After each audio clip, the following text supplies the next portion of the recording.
Video games are one of the most popular forms of entertainment of the 21st century. How is one of the world's largest nations controlling the addiction to video games? Hello and welcome to UPSC Polity View. Today let's learn about how the Chinese government is bringing about reforms in the video gaming regulations. A thread running through many dictatorships is leaders' total certainty that they know what's best for people. With a monopoly on political power, control over the use of force and dominance over communications, they impose decisions about what people can see, can hear, and to the extent the regimes can manage it, think.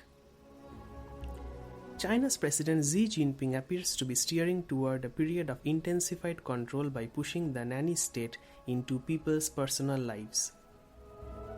On September 2nd, China's television regulator banned effeminate men on the screen, saying that broadcasters must resolutely put an end to sissy men and other abnormal aesthetics, using an insulting slang term for effeminate men, niang pao, or literally girly guns.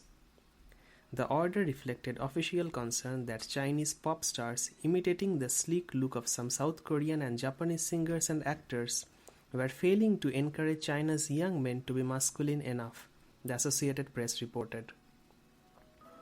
The government was reacting to the success in recent years of young, delicate-featured male entertainers and celebrities who starred in blockbuster movies, advertised for cosmetic brands and top music charts.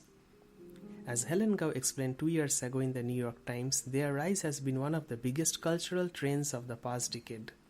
Now they will be erased from television screens because the party state knows best. On August 30th, China's video game regulator announced a tightening of rules governing hundreds of millions of gamers. Those under 18 years old can play online for just an hour on Fridays, weekends, and holidays and are barred from playing during the school week. Last month, a newspaper affiliated with China's official news agency Xinhua published a report calling online gaming spiritual opium, harming the country's teenagers. Young people are the future of the motherland, declared a government explanatory statement about the rules. China has blamed online games for causing nearsightedness and addiction in youths. No doubt there are parents in many countries who might occasionally yearn for little help in persuading their children to read a book or go outside and play. But not many in the end would want to cede parenting decisions to an authoritarian party state.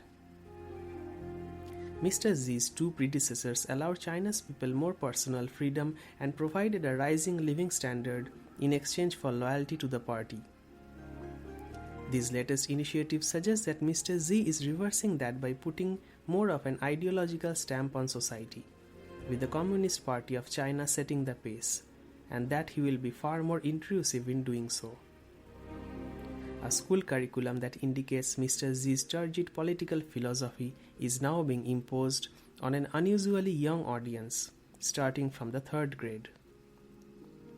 Separately, Mr. Xi has launched a campaign to rein in entrepreneurs who displayed any spirit of independence. Maybe Mr. Xi knows best about everything on behalf of everyone, but the more power concentrates in one man, the more brittle the system may become. Thank you for listening to this discussion on China's nanny state growing ever more intrusive. For more such discussions, get the UPSC Practice app from the App Store.